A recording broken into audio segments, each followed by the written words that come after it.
அன்பு நேயர்களுக்கு வணக்கம். இப்போது நம்ம எலக்ட்ரிக் ஸ்கூட்டர் மின்சார வண்டி இதை நம்ம வாங்கி எப்படி மெயின்டைன் பண்ணுறது தான். எந்தளவுக்கு டேமேஜ் ஆகிருக்கு பாருங்கள். இந்த கேபிள்லாம் எப்படி கட் ஆகிருக்கு, அதுக்கப்புறம் அந்த எப்படி பிளேட்டெல்லாம் உடஞ்சிருக்கு. ஸோ எதனால் உடஞ்சது இதை நான் சர்வீஸ் சென்டர் கொண்டு வந்தேங்க. அவர் தான் செக் பண்ணிகிட்ருக்காரு. இப்போ வேறு எதனா ப்ராப்ளம் இருக்கான்னு பார்த்துட்ருக்காரு. ஸோ இதில் நம்மளுக்கு இது எப்படி மெயின்டைன் பண்ணணும், எதனால் இந்த மாதிரி ஆச்சுன்றது நான் என்னோடய எக்ஸ்பீரியன்ஸ் உங்களுக்கு நான் ஷேர் பண்ணலாம் தான் இந்த வீடியோ பதிவு பண்ணுறேன். ஃபஸ்ட் ஆஃப் ஆல் பார்த்திங்கன்னா, நீங்கள் என்ன பண்ணணுன்னா, முதல் எலக்ட்ரிக் பைக்கை பொறுத்த வரைக்கும் மழையில் ஓட்டுறதை அவாய்ட் பண்ணுங்கள். ஓகேங்களா? ஸோ இது இப்போ நம்ம பார்க்குறது சேஞ்ச் பண்ணது புதுசாக சேஞ்ச் பண்ணிட்டாங்க. அங்கே ஒரு கையில் வச்சு காட்டுறோம் தெரியுங்களா, அந்த இடத்துல அந்த சின்ன ஒரு லிவர் மாதிரி இருக்குல்ல, அந்த லிவர் தாங்க உடஞ்சிடுச்சு. ஓகேங்களா?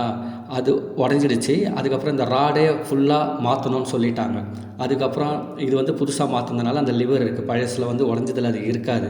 அதுக்கப்புறம் இந்த சைடில் அந்த பிளாக் கலர் பிளேட்டு, அந்த அந்த ஸ்ப்ரிங் அட்டாச்மெண்ட்டு, இது எல்லாமே என்னென்னா ஃபுல்லாக கம்ப்ளீட்டாக வாரண்டியிலேயே கவர் பண்ணிட்டாங்க.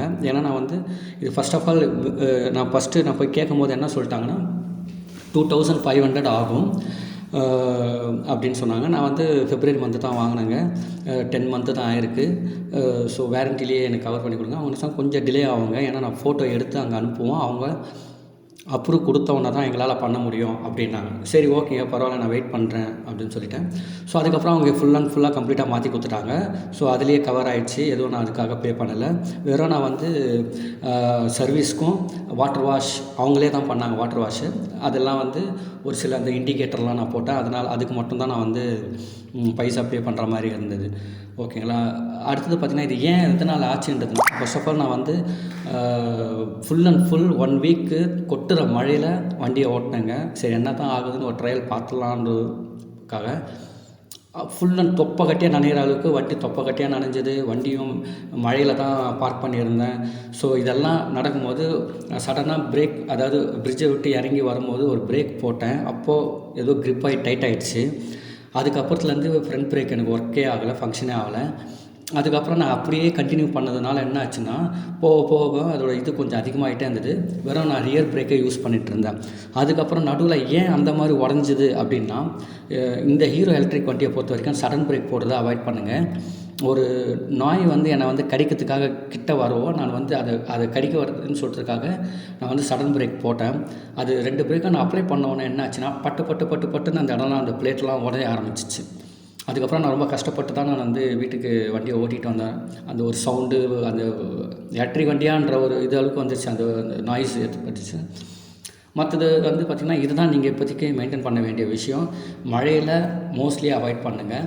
தூறல்லாம் ஒன்றும் பிரச்சனை கிடையாது. நீங்கள் அந்த வேலை டக்குன்னு வைக்கிறீங்கன்னா அதெல்லாம் பிரச்சனை இல்லை.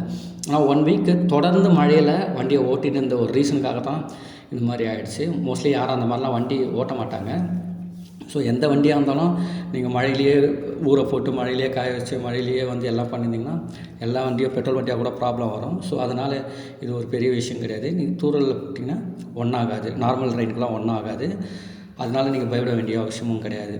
அடுத்தது பார்த்திங்கன்னா, இது கொஞ்சம் மெயின்டைன் பண்ண வேண்டியது நீங்களாக தான் இருக்கணும். ஸோ அதெல்லாம் கொஞ்சம் கேர்ஃபுல்லாக பார்த்துங்க. ரைட்டா? சடன் பிரேக் போடுறதை அவாய்ட் பண்ணிவிடுங்க. என்னை பொறுத்த வரைக்கும் சடன் பிரேக் போட்டுறாதீங்க.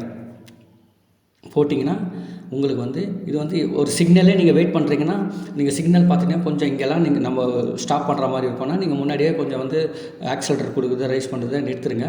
நீங்கள் பாட்டில் அப்படியே ஸ்லோவாக ஓரளவுக்கு மீடியமாக இருக்கும்போது நீங்கள் பிரேக் அடிச்சா ஒன்றும் ஆகாது. ஓகேங்களா? நீங்கள் சடன் பிரேக்கோ இல்லை எதுவோ போடுறத மட்டும் நீங்கள் அவாய்ட் பண்ணிங்கன்னா உங்களுக்கு எதுவுமே ஆகாது. பர்ஃபெக்டாக இருக்கும், ப்ராப்ளம் வராது. அதுக்கு அடுத்தது பார்த்திங்கன்னா, உங்களுக்கு இங்கே பாருங்கள், இப்போ ஸ்டேட் ஸ்டாண்டில் தான் இருக்குது ஆக்சுவலாக. ரைட்டாக? நான் ஸ்டேட் ஸ்டாண்டில் தான் போட்டிருக்கேன். இப்போ அடுத்தது பார்த்திங்கன்னா, இதில் எப்போதுமே நீங்கள் ஸ்ட்ரெயிட் ஸ்டாண்டை எப்போதுமே போடுங்க. சைட் ஸ்டாண்ட் போடாதீங்க.